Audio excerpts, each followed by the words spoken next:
దానియేలు గ్రంథం వివరణను మన ప్రియులు సోదరులు ఆత్మీయులు మహేష్ గారు మనకు వివరిస్తున్నారు. ఈ దినాన్ని కూడా మీరు ఆ వివరణను పరిశుద్ధాత్మ సహాయంతో వినబోతున్నారు. ప్రార్థన చేసి మన చర్చలు నడిపిస్తారు. సార్ మహేష్ గారు వందనాలండి. ప్రార్థన చేసి చర్చలను కొనసాగించండి. అందరికీ మన ప్రభువును రక్షకుడైన యేసుక్రీస్తు గారి శ్రేష్ఠ నామములో మా హృదయపూర్వకమైన వందనాలు. అందరికీ నూతన సంవత్సరపు శుభాకాంక్షలు తెలియపరుస్తున్నాను. ప్రభు ఈ సాయంకాలపు వేళ మనతో మాట్లాడుతూ ఆయనకి మనను మనం అప్పగించుకుందాం. తర్వాతికరైన ఆకాశంలో సృష్టికర్తైన విధంగా పాదాలు కొన్ని నాకు తెలియపరుచుకుంటూ మీ పాదాల వద్దకు వస్తున్నాం ప్రభా. అయ్యా నిలిచిన ఈ పరిచయం బట్టి తండ్రి నీ బిడ్డని నీ వాక్కు కొరకు ఆశగా వారి పరిస్థితుల్లో తండ్రి నీ సన్నిధిలోకి వస్తూ ఉండగా నీ వద్దకు వచ్చి వారిని ఒట్టించుకుంటే పంపువాడు కాదు తండ్రి. సహాయం చేయండి ప్రభా. మాతో మీరు మాట్లాడండి. మనిషి మాతో మాట్లాడితే మా ఆత్మీయత మీరు మీ ఆత్మీయత మాతో మాట్లాడండి. మా హృదయాలు కట్టరులతాయి. అల్పులను నీచులను అయోగ్యులను అపాత్రులను తండ్రి కేవలం మట్టి కట్టాన్ని మీ చేతులకు అప్పగించుకుంటూ ఉండగా మీ ఆత్మ చేత మీరు ఈ సాయంకాలం అందరికీ మాట్లాడి ఆత్మను విజయంతో చేయమని మీ కాపుదలకు మమ్మల్ని అప్పగించుకుంటూ లైన్ లో వస్తున్న డిస్టర్బెన్స్ తీసివేయండి. కాల్స్ కట్టకుండా మీకు సహాయం చేయండి. తండ్రి ప్రతి విధమైన డిస్టర్బెన్స్ దూరపరచమని యేసుక్రీస్తు ప్రభు పరిశుద్ధ నామమున ప్రార్థించి వేడుకుంటున్నాము తండ్రి. ఆమేన్. కొంచెం మనం క్షమించాలి. డ్యూటీ వల్ల నేను ఒక ఇండోర్ లో ఒక రూమ్ లో కూర్చొని మాట్లాడలేని పరిస్థితుల్లో వేరొక షాప్ లో డ్యూటీ పని మీద వచ్చి ఆ షాప్ లో పక్కన కూర్చొని మాట్లాడుతుంది. కొంచెం నాయకు ఉండొచ్చి చేసి నన్ను మన్నించి నాకే కొంచెం వెయిట్ గురించి అని చెప్పి కోరుకుంటున్నాను. మనం ప్రభు మహాకృతిని బట్టి దానియేలు గ్రంథాన్ని 4వ అధ్యాయం వరకు ధ్యానం చేసుకుంటూ వచ్చాం. 4వ అధ్యాయంలో కొన్ని విషయాలు మీతో పంచుకోవాల్సి ఉండగా ఒక ప్రత్యేక సందర్భాన్ని బట్టి 5వ అధ్యాయంలోకి నేను షిఫ్ట్ అవుతున్నాను. 5వ అధ్యాయంలో మనం నూతన సంవత్సరంలోకి వచ్చాం కాబట్టి నూతన సంవత్సరానికి సంబంధించిన కొన్ని విషయాలు 5వ అధ్యాయం నుంచి మీతో పంచుకోవడానికి ఆశపడుతున్నాను. దానియేలు గ్రంథంలో 5వ అధ్యాయము 24 నుంచి 27 వచనాలు. కావున ఆయన ఎదుటి నుండి ఈ అరచే వచ్చి ఈ రాతను రాసిన శాసనం మీదగా మెల్లే ఉపార్చను. ఈ వాక్య భావం ఏమనగా మెల్లే అనగా దేవుడు నీ ప్రభుత్వ విషయంలో లెక్క చూసి దాన్ని ముగించను. ఎక్కేలు అనగా ఆయనను త్రాసులో తోచుగా నువ్వు తక్కువగా కనబడుతుంది. పెరేస్ అనగా నీ రాజ్యము నీ వద్ద నుంచి విభాగింపబడి మాదీయులకును పార్సీకులను ఇయ్యబడును. ఈ 5వ అధ్యాయంలో నెబుకద్నెజరు మనవడు కనబడుతున్నాడు మనకి. ఆయన పేరు బెల్షాజరు. నెబుకద్నెజరు కుమారుడిగా రాయబడుతుంది కానీ నెబుకద్నెజరు యొక్క కుమార్తె యొక్క కుమారుడిగా చరిత్రకారులు పరిగణిస్తారు. అయితే బెల్షాజరు నెబుకద్నెజరు యొక్క సామ్రాజ్యానికి బబులోను సామ్రాజ్యానికి చక్రవర్తి అయ్యి తను ఒక గొప్ప విందును ప్రకటించినట్లుగా ఈ అధ్యాయం ప్రారంభ వచనాల్లో చూస్తాం. అయితే ఆయన విందు చేస్తుండగా దేవునికి వ్యతిరేకమైన ప్రయత్నం చేసినప్పుడు దేవుడు ఆ రాజుతో మాట్లాడుతున్న మాటలు 24 నుంచి 27 వచనాల వరకు దానియేలు నోట ఆ దర్శన భావంగా మనం చూస్తున్నాం. మనం 2018 సంవత్సరాన్ని ముగించుకొని 2019 సంవత్సరానికి వచ్చాం. సహజంగా గవర్నమెంట్ డిపార్ట్మెంట్ కానీ ప్రైవేట్ డిపార్ట్మెంట్ కానీ ప్రైవేట్ ఆర్గనైజేషన్స్ కానీ ప్రతి ఒక్కరు అకౌంట్స్ సెటిల్ చేసే టైం ఇది. డిసెంబర్ మాసం జనవరి ఫస్ట్ వీక్ అనేసరికి అకౌంట్స్ సెటిల్ చేస్తూ ఉంటారు. అంటే ఒకవేళ పోలీస్ డిపార్ట్మెంట్ లో కొన్ని డైరీస్ ఓపెన్ చేస్తూ ఉంటారు. ఎఫ్ఐఆర్ ఇండెక్స్ అని కానీ కేసు డైరీస్ అని చెప్పి కొన్ని కేసెస్ డైరీస్ ఓపెన్ చేస్తాం. జనవరిలో ఓపెన్ చేయబడుతుంది. ఆ డైరీకి ముగింపు డిసెంబర్ 31 ముగింపు అవుతుంది. సో మనం బడ్జెట్లు కూడా చాలా మంది ఇయర్ ఎండింగ్ బడ్జెట్ ని క్లోజ్ చేస్తూ ఉంటారు. ఇది లోకానుసారంగా మనం చూస్తాం. అకౌంట్ జనవరి లోపల అయితే డిసెంబర్ లో క్లోజ్ చేయడం మనం చూస్తాం. ఇది లోకానుసారమైన అకౌంట్. అయితే దేవుడు మనుషుల అకౌంట్ సెటిల్ చేస్తున్నట్లుగా ఈ 5వ అధ్యాయంలో చూస్తాం. దేవుడు మనుషుల అకౌంట్ సెటిల్ చేస్తున్నట్టుగా మనం మన అకౌంట్ కి ఫుల్ స్టాప్ పెడితే, మనం మన పుస్తకాలకు ఫుల్ స్టాప్ పెడితే, మన బిజినెస్ ట్రాన్సాక్షన్స్ ఫుల్ స్టాప్ పెడితే, ఈ రెండింటికి వచ్చేసరికి మనం క్లోజ్ చేస్తున్నాం. దేవుడు మానవ జీవితాలకి ఫుల్ స్టాప్ పెడతాడు. దేవుడు మనుషుల చరిత్రకి ఫుల్ స్టాప్ పెడతాడు. దేవుడు రాజ్యాలకు ఫుల్ స్టాప్ పెడతాడు. దేవుడు రాజులకు ఫుల్ స్టాప్ పెడతాడు. కాబట్టి అర్థం చేసుకున్నాం, ఒకవేళ దేవుడు ఈ 2018 సంవత్సరాన్ని అందరి జీవితంలో ఫుల్ స్టాప్ పెట్టినట్లుగా చరిత్రలో మనం చూస్తాం. తమిళనాడు సిట్టింగ్ ముఖ్యమంత్రి జయలలిత జీవితంలోనికి ఫుల్ స్టాప్ వచ్చినట్లుగా 2018 సంవత్సరంలో చూస్తాం. అలాగే ఎన్టీఆర్ వారసుడు ఫిల్మ్ యాక్టర్ హరికృష్ణకి 2018 సంవత్సరంలో ఫుల్ స్టాప్ పడ్డట్లుగా మనం చూస్తాం. ఈ సాయంకాల సమయంలో నేనేం చెప్పడానికి ఆశపడుతున్నానంటే, దేవుడు మనకు సమయాన్ని ఇచ్చాడు. సమయం చాలా విలువైంది, కాలం చాలా ప్రశస్తమైంది. చిన్నప్పటి నుంచి పాఠశాలలో టీచర్లు ఎలా బోధిస్తూ ఉంటారు, ఎగ్జామ్స్ టైంలోను ప్రిపరేషన్ టైంలోను మనం నిర్లక్ష్యంగా ఉండకూడదని మనల్ని హెచ్చరించడం కొరకు వారు మనకి చెప్పే మాట ఏంటంటే, కాలం చేజారితే తిరిగి సంపాదించుకోవటం మన వల్ల కాదు. ఒక నిమిషం గతించిపోతే ఆ నిమిషం గతించిపోయినట్లే, గతించిపోయిన నిమిషాన్ని వెనక్కి తీసుకుని రావటం ఎవరి వల్ల కాదు. కాబట్టి టైం మేనేజ్మెంట్ తెలియాలి, సమయ పాలన తెలియాలి, సమయాన్ని సద్వినియోగపరచుకోవాలని చిన్నప్పటి నుంచి మనం వింటూ ఉంటాం. నూతన సంవత్సరం రాగానే నూతన సంవత్సర క్యాలెండర్ రావటం, జనవరి 1వ తేదీని చూడగానే అదేది సంతోషంగా సంబరంగా మనం ఫీల్ అవుతూ ఉంటాం. కానీ అర్థం చేసుకుందాం, ఒక సంవత్సరము ముగిసిపోయి మరొక సంవత్సరంలోకి వచ్చామంటే దేవుడు ఒక సంవత్సర కాలాన్ని మీ జీవితంలో ఆయన పాస్ చేసేసాడు. ఒక సంవత్సర కాలం గతించిపోయింది. ఒకవేళ మీ వయసు ఏమన్నా 30 సంవత్సరాలంటే ఆ 31వ సంవత్సరంలో అడుగు పడుతున్నాం అనగానే 31వ సంవత్సరంలో అడుగు పడుతున్నాను సంతోషపడేవారిగా కాకుండా, దేవుడు మానవులకు నిర్ణయించిన జీవిత కాలం అన్నది స్థిరం. అందుకే మన దినములన్నీ కూడా దేవుని గ్రంథములో లిఖితములయ్యాయి. ఎంత కాలం బ్రతకాలో, ఎన్ని సంవత్సరాలు బ్రతకాలో దేవుడు గర్భంలో కిందముగా ఉండగానే ప్రతి ఒక్కరికి దినాలను నియమిస్తున్నాడు. జన్మదినము, మరణ దినము, ఆ రెండింటి మధ్య ఉన్న జీవిత కాల దినాలు నిర్ణయించబడ్డవి. అవన్నీ దినాలు నీకు నాకు తెలియదు. దేవుడు తన వాక్యంలో రేపేమి సంభవిస్తుందో మీకు తెలియదు. కాబట్టి ఈ రోజే ఎప్పటికప్పుడు మనల్ని మనం పరిశీలిస్తాము. మనం ఎలాగున్నామో ఎప్పటికప్పుడు చాలా జాగ్రత్త కలిగి, బుద్ధి కలిగిన కన్యకల్లాగా మెలకువగా ఉండాలని ఆయన మాట్లాడుతూ ఉన్నాడు. 2018 సంవత్సరం వెళ్ళిపోయింది. 365 దినాలు గతించిపోయాయి. 20 సంవత్సరాలు, 30 సంవత్సరాలు ఆయుష్కాలం గతించిపోయింది. ఒకవేళ ఒక మోసంలో మనం బ్రతుకుతున్నామేమో. ఒక ధనవంతుడు సువార్త 12వ అధ్యాయం చేస్తాం. ఆయన అనుకుంటున్నాడు, అనేక సంవత్సరములు ఇంకా నాకున్నాయి, అనేక సంవత్సరాలు కూర్చుని తినడానికి విస్తారమైన ఆస్తి నేను సంపాదించుకోవచ్చు అనుకుంటున్నాడు. అనేక సంవత్సరాలు ఉన్నాయి అన్నది మనం సాతాను పెడుతున్న భ్రమలో బ్రతుకుతా ఉన్నాం. నేనంటాను, రేపేం సంభవిస్తుందో మీకు తెలియదు. 2019 సంవత్సరంలో డిసెంబర్ 31 చూస్తామని చెప్పడానికి ఎవరికి సాహసం లేదు, ఎవరికి అధికారం లేదు. ఏ ఒక్కరు ఆ మాట చెప్పలేరు. కాలం మన చేతులు లేదు. దేవుడే కాలానికి కర్తగా ఉన్నాడు. దేవుడొక్కడే కాలాన్ని వశపరుచుకున్నవాడుగా ఉన్నాడు. మానవ కాలగతులు ఆయన వశంలో మాత్రమే ఉన్నవి. ఈ రాజు అనుకుంటున్నాడు, బెల్షస్సరు నాకేం తక్కువ, నాకు అధికారం ఉంది. నా సామ్రాజ్యము కల్దీల సామ్రాజ్యం, బబులోను సామ్రాజ్యం, గొప్ప విలాసవంతమైన వైభవవంతమైన సామ్రాజ్యం. మా నాన్న సంపాదించిన ఆస్తిపాస్తులు చాలా ఉన్నాయి. నా సామ్రాజ్యం చాలా విస్తారంగా ఉంది. విస్తారమైన ఆస్తిపాస్తులు ఉన్నాయి. ఏమి కుదురు లేవు, అన్ని నా చేతిలో ఉన్నాయి.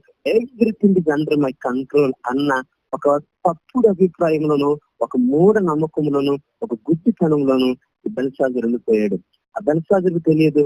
అతని వయసు ఒకవేళ 30 సంవత్సరాలేమో 35 సంవత్సరాలేమో రాయబడలేదు. కానీ ఆయన అనుకుంటున్నాడు, ఇంకా నాకు ఆరోగ్యం ఉంది, ఇంకా నా తల వెంట్రుకలు తెల్లబడలేదు, ఇంకా నా కనుచూపు మందగించలేదు, ఇంకా నా మీదకి వృద్ధాప్యం పడలేదు, నేను ఇంకా బ్రతుకుతాను, బ్రతకను అనడానికి మాత్రం ఆస్కారం లేదు, నేను చాలా కాలం బ్రతుకుతాను అని అతను ఒక భ్రమలో ఉండగా దేవుడు ఆ రాత్రి ఆ రాజుతో మాట్లాడుతున్న మాట మనకు అర్థమవుతే, దేవుడు మానవ జీవితాలు తొంగి చూస్తా ఉన్నాడు. దేవుడు ప్రతి ఒక్కరి జీవితంలోనూ ఆయన ఇన్వాల్వ్ అవుతా ఉన్నాడు. ప్రతి ఒక్కరి జీవితకాల దినాలను ఆయన లిఖిస్తూ ఉన్నాడు. ఏ రోజు దేవుడు నిన్ను ఈ ప్రశ్న వేస్తాడు తెలియదు. కాబట్టి మనం ఎక్కడికప్పుడు సిద్ధపాటు కలిగిన వారిగా 2019 సంవత్సరం సిద్ధపాటుతో ఉండాలని రామపూర్వకంగా మిమ్మల్ని అందరినీ బ్రతిమాలుకుంటూ ఈ వాక్య భాగాన్ని మీ కళ్ళ ముందు పెట్టడానికి నేను ఆశపడుతూ ఉన్నాను. పరిస్థితి ఏమైందంటే 5వ అధ్యాయం ప్రారంభోత్సవంలో బెల్షాజరు రాజు అయ్యాడు. రాజుగా సర్వము ఆయన కింద ఉంది. సమస్తాన్ని అనుభవించడానికి ఆరోగ్యం ఉంది, అనుభవించడానికి కావలసిన అష్టైశ్వర్యాలు ఉన్నాయి, అతనికి సేవలు అందించడానికి మంది మార్బలం చాలా మంది ఉన్నారు. అన్ని ఉన్న అతనికి ఏమాత్రము ప్రాణభీతి కానీ, దైవ భీతి కానీ, నిజ దేవుడికి ఇచ్చిన అన్వేషణ కానీ లేకుండా అతడు సంతోషంలోను సుఖాల్లోనూ ఆనందంలోను బ్రతకడానికి ప్రయత్నం చేస్తూ ఆ రాత్రి ఒక గొప్ప విందు చేయించినట్లుగా ప్రారంభోత్సవంలో చూస్తున్నాం. ఆ విందుకి తన సంస్థానంలో ఉన్న అధిపతుల్లో 1000 మందిని పిలిచాడు. 1000 మందిని మాత్రమే కాకుండా అతడు తన వద్ద ఉన్న వారు అందరినీ పిలుచుకున్నట్లుగా, ఉపపత్తులను పిలుచుకున్నట్లుగా, రాణుని పిలుచుకున్నట్లుగా, అధిపతిని పిలుచుకున్నట్లుగా మనం చూస్తాం. అయితే విందు చేస్తున్నాడు, అధిపతులందరినీ పిలిపించాడు, తన ఉపపత్తిని పిలిపించాడు, అన్ని బాగానే ఉన్నాయి. కానీ అతని వెర్రి ఎంత తీవ్రంగా ఉందంటే బెల్షాజర్ అనగానే పేలు దేవత పేరు మీద పెట్టబడ్డ పేరది. ఒక అన్య దేవతను ఆరాధిస్తున్నవాడు తన దేవత నిజమైన దేవత అనుకుంటున్నాడు. ఇశ్రాయేలు దేవుడు ఓడిపోయిన దేవుడిగా, ఇశ్రాయేలు దేవుడు బలం లేని దేవుడిగా ఆయన్ని కించపరచడానికి, ఆయన్ని దూషించడానికి ఒక పిచ్చి పని చేస్తున్నట్లుగా 2వ వచనంలో చూస్తాం. అతడు ఆజ్ఞాపించాడు, యెరూషలేములో తన తండ్రి యెరూషలేము దేవాలయం నుంచి తీసుకుని వచ్చిన ఆ వెండి బంగారు పాత్రను తెమ్మని ఆజ్ఞాపించినట్లుగా 2వ వచనంలో చూస్తున్నాం. 3వ వచనంలో వారు ఆ యెరూషలేము నుంచి తీసుకొచ్చిన సువర్ణోపకరణాల్లో రాజును, అతని అధిపతులను, రాణులను, అతని ఉపపత్తులను వాటిలో ద్రాక్షారసం పోసుకొని వాటిని అందులోంచి తాగుతూ 4వ వచనంలో ఎంత భయంకరంగా కనబడుతుందంటే 4వ వచనం చేస్తున్నాను. దానియేలు గ్రంథము 5వ అధ్యాయము 4వ వచనం. వారు బంగారు, వెండి, ఇత్తడి, ఇనుము, కర్ర, రాయి అను వాటితో చేసిన దేవతను స్తుతించుచు ద్రాక్షారసం తాగుచుండగా 3వ వచనంలో ఇశ్రాయేలు దేవుని దూషిస్తున్నాడు. 4వ వచనంలో విగ్రహాల ముందు సాగిల కొడుతూ పూజ చేస్తున్నాడు. 1వ వచనంలో నా ఆయుష్ కాలానికి ఏమాత్రం దోకా లేదనుకుంటున్నాడు. నేను చాలా కాలం బ్రతుకుతాను అనుకుంటున్నాడు. తన సామ్రాజ్యాన్ని చూసి విర్రవీగుతా ఉన్నాడు. అలాంటి విర్రవీగుతున్న రాజు వద్దకి, దేవుని దూషిస్తున్న రాజు వద్దకి, నిజ దేవుని కాకుండా వెండి బంగారు ప్రతిమను నమ్ముకున్న రాజు వద్దకి దేవుడు తన వర్తమానం పంపడానికి ఆ రాత్రి ఒక దర్శనాన్ని ఆయనకు చూపించినట్లుగా 5వ వచనంలో చూస్తాం. ఒక హస్తము కనబడింది. ఆ హస్తము ఆ గోడ మీద రాయడం చూడగానే ఒక్కసారిగా ఆ నరాలన్నీ వదిలేసినట్లుగా, నాడులన్నీ వదిలేసినట్లుగా, కాళ్ళు చేతులు వణుకుతూ ముఖం వికారం అయిపోయి ఏమి అర్థం కాక బిక్కుమొఖంతో రాజు నిలబడ్డట్లుగా మనం చూస్తున్నాం. చివరికి ఆ సంస్థలో ఉన్న జ్యోతిష్కులను, గారెడి విద్య గల వారిని, కల్దీలను వారందరిని పిలిపించుకున్నాడు. దాన్ని చదవమన్నాడు, దాని భావం చెప్పమన్నాడు. ఎవరు చెప్పలేని పరిస్థితి. చివరికి దేవుడు ఏదైతే చెప్పాలనుకున్నాడో అది అర్థం కాని పరిస్థితుల్లో జుట్టు పీక్కుంటూ కూర్చున్న పరిస్థితుల్లో దానియేలు ద్వారా దేవుడు ఆ వర్తమానాన్ని అతనికి తెలియజేస్తున్నట్లుగా మనం చూస్తాం. చివరికి దానియేలు పిలిపించారు. దానియేలు వచ్చి ఆ రాజు ముందు నిలబడ్డాడు. దానియేలు వచ్చిన తర్వాత దానియేలు 18వ వచనం నుంచి 23వ వచనం వరకు దేవుడు ఏదైతే కమ్యూనికేట్ చేయాలనుకున్నాడో, దేవుడు ఏదైతే ఆ రోజు బెల్షాజర్కి చెప్పాలనుకున్నాడో, దేవుడు ఏదైతే బెల్షాజర్ వలె దేవుని భయం లేకుండా ఇష్టానుసారంగా సుఖ సంతోషాలతో బ్రతకడానికి విగ్రహాల మీద ఆనుకున్న వారికి ఏదైతే ఆయన చెప్పాలనుకుంటున్నాడో వారి వద్దకి ఈ రాత్రి దేవుడు ఈ వర్తమానం తీసుకొస్తున్నాడు.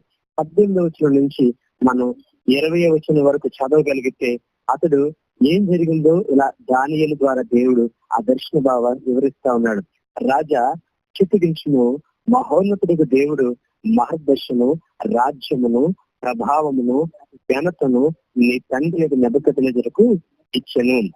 దేవుడు అతనికి మార్గదర్శనం ఇచ్చినందున తాను ఎవరిని చంపగోరునో వారిని చంపను, ఎవరిని రక్షింపగోరునో వారిని రక్షించాను, ఎవరిని హెచ్చింపగోరునో వారిని హెచ్చించాను, ఎవరిని పడవేయగోరునో వారిని పడవేశాను.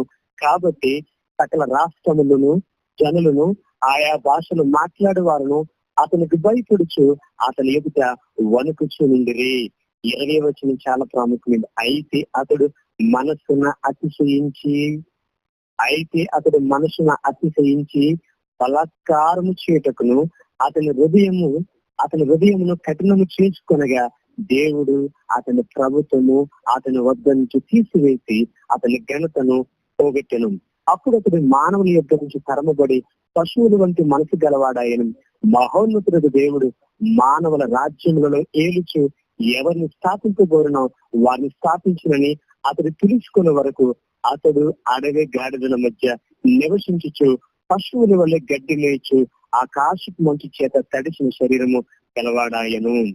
4వ అధ్యాయంలో చదివితే ఇదే చరిత్ర నెబుకద్నెజరుకి పట్టిన గతి. నెబుకద్నెజరుని దేవుడు ఎలా బుద్ధి తెప్పించాడో, గద్దె దింపి ఎట్లా గద్దె తినిపించాడో 4వ అధ్యాయంలో చూడగలము. 4వ అధ్యాయము చరిత్ర 5వ అధ్యాయంలో గుణపాఠం నేర్చుకోవాలి. బెల్షాజరుకి తన తండ్రి అయినా తన పితృడైనా నెబుకద్నెజరుకి ఏ గతి పట్టిందో తెలుసు. బెల్షాజరుకి నెబుకద్నెజరు చివరికి ఏ దేవుని తెలుసుకున్నాడో తెలుసు. ఇవన్నీ తెలుసు. అతడు గర్విస్తే దేవుడు ఎలా గడ్డి తినిపించాడో తెలుసు. అతడు అతిశయిస్తే దేవుడు ఎలా నేల తోచాడో తెలుసు. అవన్నీ తెలిసిన గుణపాఠం నేరవకుండా ఉండటమే అతన్ని ముగించుకుని కారణంగా వాక్య భాగంలో చూస్తున్నాం. దేవుని బిడ్డలారా, మీ అందరికీ ప్రేమపూర్వకంగా నేను చేస్తున్న మనం ఒకటే చరిత్ర పాఠాలు చెప్తా ఉంది. దేవుడు తన బైబిల్ గ్రంథం ద్వారా పాఠాలు చెప్తా ఉన్నాడు. ఎవరు దేవుని మహిమను దొంగిలిస్తారో, ఎవరు దేవుడి మీద ఆనుకోకుండా వారే దేవుడని ఫీల్ అవుతా ఉంటారో, ఎవరు దేవుని ముసుగులో మోసం చేస్తా ఉంటారో, ఎవరు నిజమైన దేవుని విడిచిపెట్టి విగ్రహాల వైపు తిరుగుతారో వారి గతి ఎలాగుంటుందో దేవుడు చాలా స్పష్టంగా బైబిల్ గ్రంథంలో రాయించాడు, చరిత్రలో చూపించాడు. అయినా పాఠాల నేరవని సమాజంగా మనం ఉండిపోయాం. బండ గుండెలుగా మన గుండెలు ఉండిపోయాయి. రాతి గుండెలుగా మన గుండెలు కనబడుతున్నాయి. మాంసపు గుండెలు మనలో కనబడకుండా వెర్రిగా స్వభావం మనలో కనబడుతుంది. దేవుడు ఈ సాయంకాల సమయంలో మరొకసారి ఆయన చరిత్రలో ఉన్న ఒక పాఠాన్ని మన కళ్ళ ముందు పెడతా ఉన్నాడు. బెల్షాజరు తన ప్రభుత్వాన్ని చూసి వెర్రిగితా ఉన్నాడు.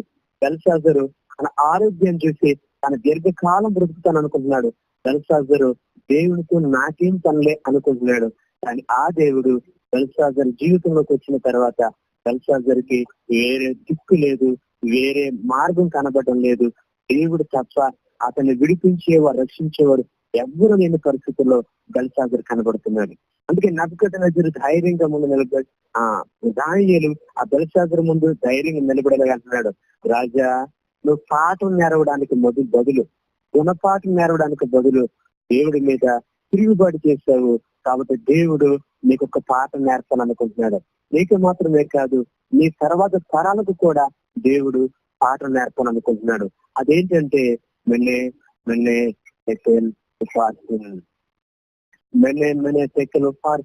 రాజైన బెల్షాజర్ జీవితాన్ని మాత్రమే దేవుడు పాఠాలు చేయలేదు.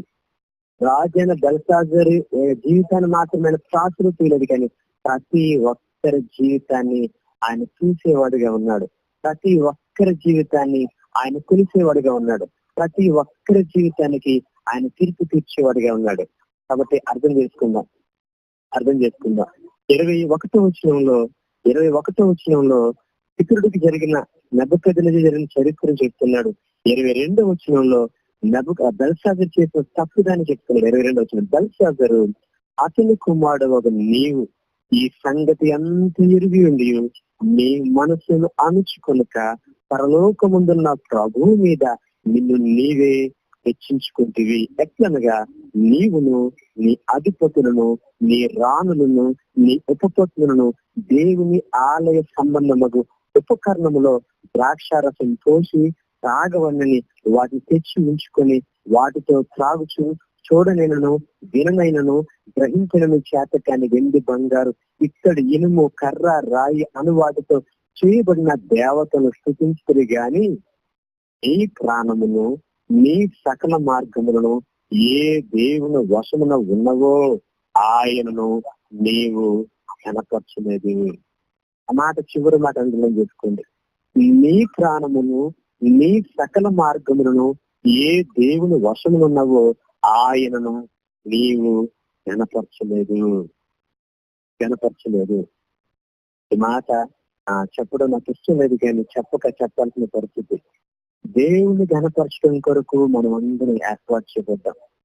ఒక సేవ చేస్తున్న సేవకుడుగానే ఉన్నా, సువార్త ప్రకటిస్తున్న సువార్తకుడుగానే ఉన్నా, ఒక సంఘానికి కాపురుగానే ఉన్నా, 10 మంది యవనస్తులు నడిపిస్తున్న యవన బృందానికి నాయకుడిగానే ఉన్నా, దేవుడు మనందరి జీవితాల ద్వారా ఆయన ఘనత కోరుకుంటున్నాడు.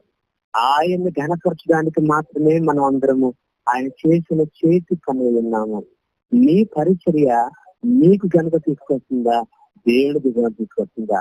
నీ ప్రసంగం నీకు మెట్టు తీసుకొస్తుందా, మనుషుల హృదయాన్ని కదిలించి దేవుడి వైపు పగలతిస్తుందా?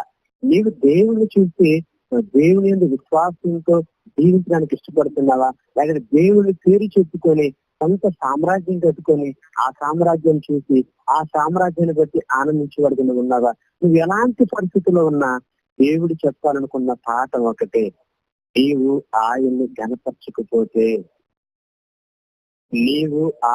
గణపరచకపోతే దేవుడు నీకు అప్పగించిన పని నుంచి నిన్ను తొలగించడానికి ఇష్టపడుతున్నాడు. దేవుడు నీ చేతిలో పెట్టిన ఆ మంద నుంచి నిన్ను తప్పించడానికి ఇష్టపడుతున్నాడు. దేవుడు నీకు ఏ పని అయితే అప్పగించాడో ఆ పని ద్వారా దేవుడికి మహిమ రాకపోతే దేవుడు నీ జీవిత కాలానికి పులుస్టా పెట్టడానికి, ముగింపు పెట్టడానికి ఇష్టపడుతున్నాడు. అలాంటి భయంకరమైన గుణాలు మన జీవితంలోకి రాకుండా ఉండాలంటే మనం పాఠాలు నేర్వాలి, చరిత్ర నుంచి పాఠాలు నేర్వాలి. ఇదిగో మనందరికి బుద్ధి కలగడానికి, మనకి యుగాంతమున్న మనందరికి బుద్ధి కలగడానికి మాత్రమే పరిశుద్ధ గ్రంథంలో ఈ మాటలు రాయబడేట్లుగా మనం చూస్తున్నాం. కాబట్టి 24 నుంచి 27 వచనాల్లో ఆయన 3 మాటలు మాట్లాడుతున్నాడు. మొదటి మాట, నీ ప్రభుత్వ విషయంలో దేవుడు లెక్క చేస్తున్నాడు. నీకు అప్పగించిన పని విషయంలో, నీకు అప్పగించిన పరిచయ విషయంలో, నీకు అప్పగించిన సేవ విషయంలో దేవుడు లెక్క చూస్తున్నాడు అనే విషయాన్ని మర్చిపోవద్దు. నమ్మకస్తుడైన గృహ నిర్వాహకుడు వలె మనం ఉండాలి. నమ్మకస్తుడైన సేవకుల వలె మనం ఉండాలి. దేవుడు నిన్ను 2 దించితే అక్కడ నమ్మకంగా ఉండాలి, 100 మందిని దించితే అక్కడ నమ్మకం ఉండాలి, 10 సంఘాలను దించితే అక్కడ నమ్మకం ఉండాలి. దేవుడు నీకు ఏది అప్పగించాడో ఆ ప్రభుత్వ విషయంలో లెక్క చూసేవాడన్న విషయాన్ని మర్చిపోవద్దని దేవుడు మరొకసారి ఆయన 25వ వచనం ద్వారా మాట్లాడుతూ ఉన్నాడు. తర్వాత 26వ వచనంలో దేవుడు నీ పరిచయం కాకుండా నిన్నే త్రాసులో చూస్తున్నాడు. ఆయన నిన్నే త్రాసులో చూస్తున్నాడు. నీ తలంపులు, నీ చూపులు, నీ ఊహలు, నీ ప్రణాళికలు, నీ పరుగు, నువ్వు దేని కొరకు ప్రయాసపడుతున్నావు వాటన్నిటి మాత్రం ఆయన లెక్కలోకి తీసుకొస్తాడు. మానవులకి మన అంతరంగంలో ఏముందో తెలియదు, కానీ దేవుడు మాత్రం నరుని పైవేషాన్ని, పైరూపాన్ని చూసేవాడు కాదు, అంతరంగాన్ని చూసేవాడు. ఒకవేళ పరిశుద్ధ జీవితాన్ని జీవించకపోతే, ఎవరికి తెలియని రహస్య పాపం నీలో ఉంటే, అందరి ముందు మంచి భక్తిపరుడు వల్లే నువ్వు నటిస్తూ చీకటి జీవితాన్ని జీవిస్తూ ఉంటే మర్చిపోవద్దు, ఆయన నిన్ను త్రాసులోకి వస్తాడు, ఆయన నన్ను త్రాసులోకి వస్తాడు. చివరికి 27వ వచనం అంటాడు, ఒకవేళ మన ప్రభుత్వం లెక్క తేడా వస్తే, ఒకవేళ మన వ్యక్తిగత జీవితం లెక్క తేడా వస్తే 27వ వచనంలో దేవుడు మన ప్రభుత్వాన్ని మన జీవితాన్ని ముగించడానికి, విభాగించడానికి, తొలగించడానికి ఆయన ఇష్టపడుతున్నట్లుగా భయంకరమైన మాట 27వ వచనంలో చూస్తున్నాం. 2018 సంవత్సరం గతించిపోయింది, క్షేమంగా ఉన్నాం. 2017 సంవత్సరం గతించిపోయింది, క్షేమంగా ఉన్నాం. 2019లోకి వచ్చాము, 2019 కూడా గతించిపోతుంది, క్షేమముగా ఉంటాము అనుకుంటే పొరపాటే. మనం తప్పులు చేస్తున్నా, మనం పాపాలను నెరవకున్నా, మనం గుణపాఠాలు మన జీవితంలోకి అప్లై చేసుకోకుండా మనం జీవిస్తున్నా, ఇంకా మనం క్షేమముగా ఉన్నామంటే అది మన నీతి కాదనే విషయాన్ని మాత్రం మనం జ్ఞాపకం చేసుకోవాలి. సువార్త 13వ అధ్యాయం 7-9 వచనాల్లో ఆయన అంజీరపు చెట్టు గురించి మాట్లాడుతున్నట్టుగా లేఖనంలో మనం చూస్తాం. ఆయన అంటున్నాడు, ఒక ద్రాక్ష తోటలో అంజీరపు చెట్టు ఉందట. అంజీరపు చెట్టుని దేవుడు 3 సంవత్సరాలుగా ఎదురు చూసిన తర్వాత ఆ 3 సంవత్సరాలలో కూడా ఏమీ దొరకనప్పుడు ఆయన ఒక కఠినమైన మాట మాట్లాడుకున్నాడు. సువార్త 13వ అధ్యాయం 7వ వచనం, కనుక అతడు, ఇదిగో 3 ఏండ్ల నుండి నేను ఈ అంజీరపు చెట్టును పండ్ల రతకు వచ్చిచున్నాను గాని ఏమీ దొరకలేదు, దీన్ని నరికి వేయము, దీని వలన ఈ భూమియు ఏళ్ళ వ్యర్థమైపోవాలని ద్రాక్ష తోట మాటకు చెప్తున్నాం. ఆయన ముగింపు పలుకుతా ఉన్నాడు, ఆయన పులుస్తడానికి ఇష్టపడుతున్నాడు, ఆయన చాప్టర్ క్లోజ్ చేయడానికి ఇష్టపడుతున్నాడు. ఇక దాని వల్ల ఏమి ప్రయోజనం లేదని దాన్ని పెకలించడానికి, తొలగించడానికి ఇష్టపడుతున్నాడు. ఈ అంజీరపు చెట్టు విశ్వాసం సూచిస్తా ఉంది. మొదటి కీర్తనలో అతడు నీటి కాలువలో ఎవరిని నాటబడినదే ఆకు వాడక తన కాలం ముందు ఫలమిచ్చి చెట్టు వలె ఉంటాడని నీతి మంతుల కోసం మాట్లాడతాడు. దేవుడు చెట్టు కోసం మాట్లాడలేదు కానీ దేవుడు మనిషి కోసం మాట్లాడుతున్నాడు. ప్రతి ఒక్కరిని ఈ భూమి మీద ఉంచింది ఆయనే. ఆయనే నాటాడు, ఆయనే నీరు పోసాడు, ఆయనే ఈరోజు ఇంతటి వాడిని చేశాడు. ఇంతటి వాడైన తర్వాత దేవుడు నీ జీవితంలోనికి, నా జీవితంలోకి తొంగి చూస్తూ ఈ సాయంకాలం అంటున్నాడు, నాకు కావలసిన ఫలాలను ఎప్పుడు ఫలిస్తావు. 20వ సంవత్సరంలో దేవుడు నా జీవితంలోకి ఎంటర్ అయ్యి 20 సంవత్సరం నేను ఏమాత్రం నిష్ప్రయోజనంగా దేవునికి ఉపయోగం లేకుండా గడిపిన తర్వాత 20వ సంవత్సరంలో దేవుడు నా జీవితంలోకి ఎంటర్ అయ్యి వేలారు మెచ్చుకోవచ్చని అడిగాడు. నా ఫలాలు ఎక్కడివి?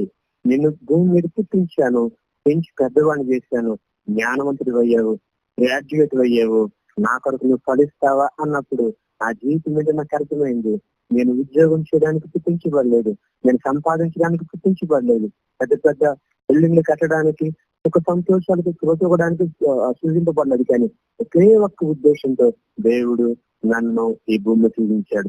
నా జీవితం ద్వారా ఆయన మహిమపరచబడాలి, నా జీవితము ఆయనకి ఇష్టమైనదిగా ఉండాలి, నేను నా దేవుని ప్రేమించాలి, నేను నా సహోదరుని ప్రేమిస్తూ వారికి పరిచయం చేయాలి.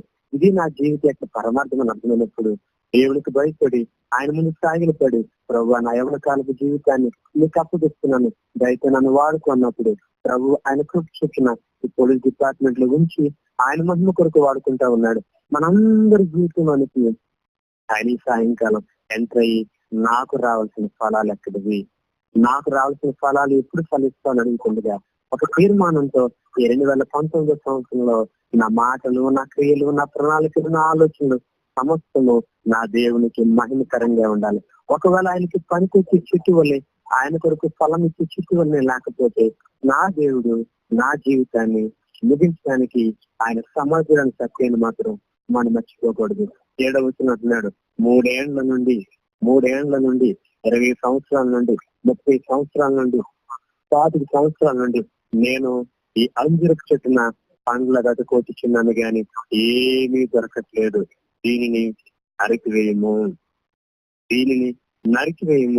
దీని వల్ల ఈ భూమి ఏళ్ళ అర్థమైపోవాలి అన్నప్పుడు 8వ వచనంలో మన ప్రభు అయిన యేసుక్రీస్తు వారు తండ్రి అయిన దేవునితో నీ పక్షంగా నా పక్షంగా ఆయన చేస్తున్న విజ్ఞాపన మనకు అర్థం అవ్వాలి. అయ్యా, నేను దాని చుట్టూ త్రవ్వి ఎరువు వేయమట్టుకు ఈ సంవత్సరం కూడా ఉండనిమ్ము, అది ఫలించినా సరే లేని ఎడల నరికించి వేయమని అతనితో చెప్పాను. ఈ సంవత్సరం కూడా ఉండనిమ్ము, బెల్షాజర్కి దేవుడి గ్రేస్ పిలిపించాడు. అతను పుట్టిన మొదలుకొని ఈ సంవత్సరం వరకు ఎన్ని అతిక్రమ క్రియలు చేసినా, ఎంతగా విగ్రహారాధన చేసినా, ఎంతగా దేవుడి మీద తిరుగుబాటు చేసినా దేవుడు సహిస్తూ వచ్చాడు. కానీ ఈ సంవత్సరంలో నేను ఫలిస్తాడని చూశాడు. దేవుడి కొరకు ఫలించి ఎరిగి ఉండి నీ మనసును అణుచుకొనక పరలోకమున్న ప్రభువు మీద నిన్ను నీవే హెచ్చించుకుంటివి. ఆ వచనం చివరికి వచ్చేసరికి నీ ప్రాణమును నీ సకల మార్గములను ఏ దేవుని వశమున ఉన్నావో ఆయనను నీవు కనపరచలేదు. కావున నీ అకౌంట్ క్లోజ్ చేస్తున్నాను, నీ చాప్టర్ క్లోజ్ చేస్తున్నాను, నీ చరిత్రకు దృష్టి పెడుతున్నానని దేవుడు ఆ రాజు కొమ్ముని విడిచేస్తున్నాడు. దేవుడు గర్విష్టి అయిన ఈ రాజుని నేల పడదొస్తున్నాడు. రాజులు ఆయన సన్నిధిలో నిలవలేకపోయారు, రాజ్యాలు ఆయన సన్నిధిలో నిలవలేకపోయాయి. రాత్రికి రాత్రే రాజ్యాలు మార్చేశాడు, రాత్రికి రాత్రే రాజులు మార్చేశాడు. 26 సంవత్సరాల వయసులో ప్రపంచానంతా ఏలిన గొప్ప చక్రవర్తిగా కనబడతాడు, ది గ్రేట్ అలెగ్జాండర్. అని అనుకున్నాడు, నా వయసు 26 సంవత్సరాలని ప్రపంచమంతా నేను హస్తగతం చేశాను, నాకింకా 40, 50, 60 సంవత్సరాల వయసు ఉంది, నాకు తిరిగి లేదు, నన్ను ఎవరు ఓడించలేరు అనుకున్నప్పుడు అతని జీవితంలోనికి దేవుడు ప్రవేశించాడు. ఒక విషజ్వరం ఆ అలెగ్జాండర్ ని అల్లుకున్నప్పుడు ఏ వైద్యం లేదు. అతనికి అర్థమైంది, నేను నా జీవితాన్ని ముగించుకున్నాను, దేవుడు నా అకౌంట్ సెటిల్ చేశాడు, దేవుడు నన్ను భూమి దించడానికి ఇష్టపడడం లేదు, నేను వెళ్ళిపోతా ఉన్నాను ప్రపంచానికి. నేను నేర్చుకున్న ఈ చివరి దినంలో నేర్చుకున్న ఒక గొప్ప సత్యాన్ని చెప్పాలన్నాడు. అతను అనుసరుతూ అంటున్నాడు, నువ్వు నన్ను ఖననం చేసినప్పుడు నా 2 చేతులు పైకొంచి ఖననం చేయండి. I want to convey one message to the entire world. ప్రపంచానికి నేను ఒక గొప్ప సత్యాన్ని, గొప్ప నిజాన్ని చెప్పాలనుకున్నాను. I am the great Alexander, look at me, నన్ను చూడండి, నా చేతులు చూడండి, ఐఎమ్ ద గ్రేట్ అలెగ్జాండర్. ప్రపంచాన్ని హస్తగతం చేసుకుందామని పరిగెత్తి ప్రపంచాన్ని హస్తగతం చేసుకున్న ద గ్రేట్ అలెగ్జాండర్ ఐయామ్. కానీ నా చేతులు చూడండి, ఇప్పుడు మట్టి కూడా నా చేతులు లేదు, ఏది నీ చేతులు లేదు. నీ ఆయుష్కాలం నీ చేతులు లేదు, నీ జీవితకాల దినాలు నీ చేతులు లేవు, నీ ఆరోగ్యము నీ చేతులు లేదు, నీ భవిష్యత్తు నీ చేతులు లేదు, నీ ప్రాణము నీ చేతులు లేదు, నీ తల మీద ఉన్న వెంట్రుకలు కూడా నీ చేతులు లేవు, ఏది నీ చేతులు లేవు. మనందరి తండ్రి అయిన దేవుడు ఆయన మాత్రమే మనుషుల ప్రాణమును, మనుషుల సకల మార్గములు ఆయన వశములో ఉంచుకున్నాడు. దేవుడు విడిచిపెడితే, దేవుడు కన్నెర చేస్తే, దేవుడు ఉగ్రతను కుమరిస్తే నా జీవితాలు ఏమైపోతాయి.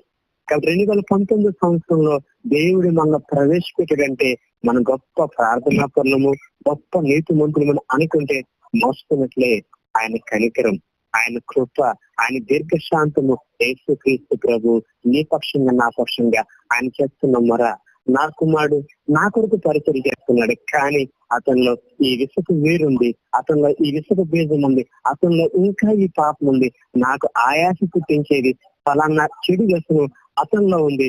దేవా, ఆ చెడు వ్యసనాన్ని బట్టి అతన్ని పెకలించాలనుకుంటున్నావు, అతన్ని ముగించాలనుకుంటున్నావు, అతన్ని నీ దగ్గర నుంచి త్రోసివేయాలనుకుంటున్నావు. కానీ కనికరం చూపించు, నేను ఈ సంవత్సరం అన్నా అతనికి బుద్ధి చెప్తాను, ఎరివేస్తాను, నీరు పోస్తాను, చుట్టూ తవ్వుతాను.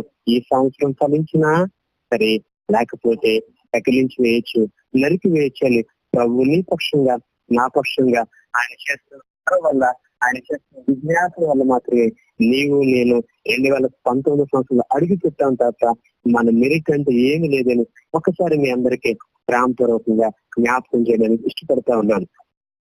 ప్రసంగి గ్రంథము 11వ అధ్యాయము 9వ వచనం నుంచి కొన్ని మాటలు ఆయన మాట్లాడుతూ ఉన్నాడు.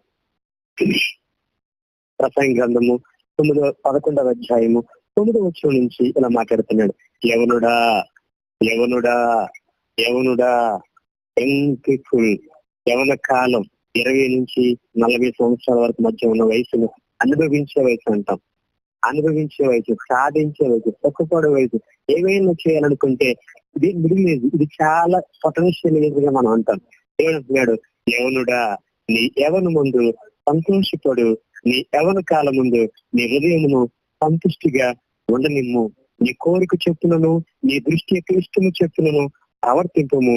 అయితే నీకు నచ్చినట్లుగా ఉండు, నచ్చింది తిను, నచ్చింది చూడు, నీ మనసును సంతోషంగా ఉంచుకో, ఏమాత్రం బాధపడద్దు, బ్రతికినంత కాలం ఎంజాయ్ ఎవ్రీడే అని దేవుడు పర్మిట్ చేస్తూనే ఒక్క విషయాన్ని మాత్రం జ్ఞాపకం చేస్తున్నాడు. అయితే ఈ జీవితం నీ చేతులు లేదు. అయితే నీవంతటి నువ్వు నచ్చినట్టుగా జీవిస్తే దేవుడు చూస్తూ మాత్రం ఊరుకోడు. అయితే వీటన్నిటిని బట్టి దేవుడు నిన్ను తీర్పులోనికి తెచ్చుని జ్ఞాపకం ఉంచుకును. దేవుడు ప్రతి ఒక్కరిని త్రాసులో చూసేవాడిగా ఉన్నాడు. ప్రతి ఒక్కరిని అకౌంట్ ఆయన టాలీ చేసేవాడిగా ఉన్నారు. మనం దేవుడు ఎందుకొరికి జీవితాన్ని ఇచ్చాడో దానికి తగ్గట్టుగా మనం జీవించేవాడిగా లేకపోతే ఆ తీర్పు దిన ముందు మనం చేసిన ప్రతి క్రియను ఆయన తీర్పులో తీసుకొచ్చినప్పుడు ఆ త్రాసులో నువ్వు తూగుతావా, వెళ్ళిపోతావా? నీకు నాకు తెలుసు, మన పక్క వారి మనం చూసి పట్టుబడిని మోసపోవచ్చు గాక నీ మనస్సాక్షికి చెప్తా ఉంది. నీలో ఉన్న పరిశుద్ధాత్మ దేవుడు నిన్ను హెచ్చరిస్తా ఉన్నాడు. నా లోపాలేంటో నాకు తెలుసు. We are all imperfect persons. మనమందరము అసంపూర్ణమైన మనుషులము. మనలో ఏ ఒక్కరు పరిపూర్ణుడు కాదు. యేసుక్రీస్తు ప్రభు తప్ప మానవులందరూ కూడా అసంపూర్ణులే. పరిపూర్ణుడిగా మనం పూజిస్తూ ఇవ్వచ్చు గాక, మనం పరిపూర్ణుడిగా నలుగురు నమ్మించు గాక, కానీ మనం పాపము లేని వారు మనం చెప్పుకుని వెళ్ళా మనమే మోసపుచ్చుకుందాము. కాబట్టి ఈ నూతన సంవత్సరంలో మన హృదయాన్ని పరిశీలన చేసుకుంటూ దేవుడు తీర్పులో తీసుకొస్తాడు. ఆయన మనం ఎన్కౌంటర్ చేస్తాడు. ఆయన ఎదుర్కొంటూ వచ్చినప్పుడు ఆయన ప్రతిదీ మరుగైన ప్రతి విషయాన్ని వెలుగులోకి తీసుకొస్తున్న విషయం అర్థమవుతాయి. కనికరించిన దేవుడికి మనం ముందుగానే ఒప్పుకోవటం, విడిచిపెట్టడం, క్షమాపణ అడగటం మనకు మంచిదని దేవుడు తన వాక్యం ద్వారా మాట్లాడుతున్నాడు. అంటే వీటన్నిటిని బట్టి దేవుడు నేను తీర్పులకు తెచ్చిన మాత్రము జ్ఞాపకం ఉంచుకును అని ప్రభు మాట్లాడుతున్నాడు. అక్కడ ప్రియమైన దేవుని బిడ్డలారా, అందరికీ ప్రేమపూర్వకంగా నూతన సంవత్సరంలో నేను విజ్ఞాపనం చేస్తుంది ఒకటే, దయచేసి దేవుడు తన మహాకనికరం చొప్పున 2019 సంవత్సరంలో ప్రవేశపెట్టి ఉండగా 2019 సంవత్సరంలో దేవునికి ఇష్టడిగా నువ్వు జీవించావా? 2020 సంవత్సరానికి దేవుడు అనుమతిస్తాడు లేదా ఏ దిన ముందు ఏ రకమైన దేవుడు ఆయన ముగింపు పలుకుతాడో మనకు తెలియదు. మన ఆయుష్కాలం పొడిగించుకోవాలన్నా, మన ఆయుష్కాలను తరిగించుకోవాలన్నా నిర్ణయం మన చేతిలో ఉంది. కాబట్టి గలిసాధ్యం చూద్దాం, పాఠం నేర్చుకుందాం. నెబుకద్నెజరుని చూద్దాం, పాఠం నేర్చుకుందాం. లోకాన్ని చూద్దాం, పాఠం నేర్చుకుందాం. మనం మిగతా వరకు చెప్పేవారుగా ఉన్నాం తప్ప మనం మోసపోయి సిగ్గుతో తలదించుకునే వారుగా ఉండకూడదని ప్రేమపూర్వకంగా అందరినీ మరొకసారి కోరుకుంటూ నా మాట ముగించే ముందు ఒక మాట మీకు చూపించడానికి ఇష్టపడతా ఉన్నాను. ఆదికాండము 15వ అధ్యాయము 16వ వచనం. ఆదికాండము 15వ అధ్యాయము 16వ వచనంలో అబ్రహాముతో ఎలా మాట్లాడుతూ ఉన్నాడు, తన సంతానం కోసం వాగ్దానం చేస్తూ ఎలా అన్నాడు. 16 అమోరీల అక్రమము ఇంకను సంపూర్ణము కాలేదు గనుక నీ 4వ తరం వారు ఇక్కడికి మరలా వచ్చేదని నిశ్చయముగా తెలుసుకోమని అబ్రహాముతో చెప్పిన. అమోరీల అక్రమము సంపూర్ణము కాలేదు. దేవుడు కనికరం చూపిస్తున్నాడు, కృప చూపిస్తున్నాడు. సరిదిద్దుకుంటాము, తెలుసుకుంటామని. సరిదిద్దుకోకుండా తెలుసుకోకుండా అలాగే కొనసాగుతూ ఉంటే దేవుడు మన జీవితాల ముగింపు చెప్పడానికి ఆయన ఇష్టపడతా ఉన్నాడు. అమోరీల పాపాన్ని చూస్తా ఉన్నాడు, క్షమిస్తా ఉన్నాడు. వారు సరిదిద్దుకుంటారా? జీవించేవారు. సరిదిద్దుకోకుండా ఆ పాపాలు సంపూర్ణం చేసుకుంటూ జీవిస్తే వారి జీవితాలకు ఆయన ముగింపు చెప్పినట్లుగా చరిత్ర మనకు చెప్తా ఉంది. ఇదే ఆదికాండము 18వ అధ్యాయము 21వ వచనం మనం చూస్తే, నేను దిగిపోయి నా వద్దకు వచ్చిన ఆ మొర చొప్పున వారి సంపూర్ణముగా చేసిరో లేదో చూసేదను చేయని తెలుసుకుందనని సొదొమ గొమొర్రా పట్టణాల కోసం మాట్లాడుతూ నెరవేర్చింది. మరి యెహోవా సొదొమ గొమొర్రాలను గూర్చిన మొర గొప్పది కనుక వాటి పాపము బహుభారమైనది కనుక నేను దిగిపోయి నా వద్దకు వచ్చిన ఆ మొర చొప్పున వారు సంపూర్ణంగా చేసిరో లేదో చూసేదను. కాబట్టి దేవుడు చూస్తా లేదని కాదు, మనం చేస్తున్న ప్రతిదీ తెలుసు. ఆయన క్షమిస్తున్నాడు, ఓర్చుకుంటున్నాడు, సరిదిద్దుకుంటామని. ఒకవేళ సరిదిద్దుకోకపోతే దేవుడు చేసిన పాపాలను బట్టి మన జీవితానికి తీర్పు తెచ్చేవాడుగా, మన జీవితాన్ని ముగించేవాడుగా, దైవసాగర జీవితం ద్వారా మాట్లాడుతుండగా దేవుని సన్నిధిలో వ్యక్తిగతంగా ఎవరికి వారు పరీక్ష చేసుకొని గత సంవత్సరం అంతా నేను అలా జీవించాను, నా పరీక్షల్లో నమ్మకంగా ఉన్నానా, నా వ్యక్తిగత జీవితంలో పరిశుద్ధంగా ఉన్నానా, దేవుడు నాకు అప్పగించిన కాలాన్ని నాకు అప్పగించిన పనుల్ని నేను నమ్మకంగా చేస్తున్నాను, పరిచయం చేసుకొని మనం సరిదిద్దుకోవడం మనకి ఎంతైనా మంచిది. అలాంటి కృపా ప్రభు మనందరికి అనుగ్రహించిన కాదు. అలాగే పరిశుద్ధుల ప్రాంతం తండ్రి స్తోత్రాలు పొందినాడు. ఎంతో కనికరం కలిగిన వాడు, ఎంతో కృప కలిగిన వాడు, ప్రేమ కలిగిన వాడు. నిష్ప్రయోజనం నాకు 2018 సంవత్సరంలో తన కాపుదనిచ్చి క్షేమాన్నిచ్చి భద్రతనిచ్చి ఆయన క్షేమంగా 2019 సంవత్సరంలో ప్రవేశపెట్టిన కృతజ్ఞతను బట్టి మీకు చెల్లిస్తున్నాను. దేవా నడినట్టు మొదలుకొని అరికాల వరకు నన్ను మీరు పరీక్ష చేయండి. మీ వాక్యం దగ్గర ప్రభావ నా క్రియలు, నా చేతులు, నా తలంపులు అలాగున్నాయి పరీక్ష చేసుకుని ఇష్టపడుతూ ఉండగా మీరు ప్రభావ ఒప్పుకోవడానికి, సరిదిద్దుకోవడానికి, మీ సన్నిధిలో యథార్థంగా కనబడడానికి సహాయం చేయండి. ఇదే ప్రభావ ఆయన మీ భాషను బలపరిచి ఆన్లైన్ కల్చర్ మీరు జరిగిస్తున్నందుకు ప్రోత్సాహాలు. మా ప్రియులందరూ మీ పాదాల వద్దకు వచ్చి నైనాన్ని వెయిట్ చేస్తూ ఉండగా ప్రతి ఒక్కరు హృదయాలు ఎగిన వాడు, ప్రతి ఒక్కరిని బాగుగా ఎరిగిన వాడు, అపారమైన కనికరం కృప కలిగిన వాడు. దేవా సహాయం చేయండి. మా తప్పులు మాకు తెలియచేయండి. నూతన సంవత్సరానికి నూతన స్వభావంతో, నూతన తీర్మానాలతో, నూతనత్వంతో ప్రభావ మేము ప్రవేశించడానికి కొనసాగడానికి మీరు కృప చూపించమని ఈ పరిచయం ప్రభావ ఈ నూతన సంవత్సరంలో మీరు ఆశీర్వదించి అనేక మందికి దీవెనకరంగా మీ నామనికి మహిమకరంగా మీరు మార్చుకోమని అపాత్రులను నీచుని నన్ను కూడా మీ చేతులకు అప్పగించుకుంటూ యేసుక్రీస్తు ప్రభు పరిశుద్ధ నామమున ప్రార్థించి వేడుకుంటున్నాము తండ్రి. ఆమేన్. పరమ తండ్రి అయిన దేవుని ప్రేమ, ఆయన కుమారుడైన యేసుక్రీస్తు వారి కృప, పరిశుద్ధాత్మని అన్యోన్య సహవాసం ఉన్న సమస్తమైన వారికి సదా తోడండి పరలోక తండ్రి కొరపాలింపు చేయండి కదా. Thank you so much brother. మీరు ఎంత రిస్క్ లో కూడా మీ డ్యూటీని మానుకుని మాకు దైవ సందేశం అందించినందుకు నిండు మనసుతో మీకు కూడా హృదయపూర్వకమైన వందనాలు తెలియజేస్తున్నాం brother. Thank you so much.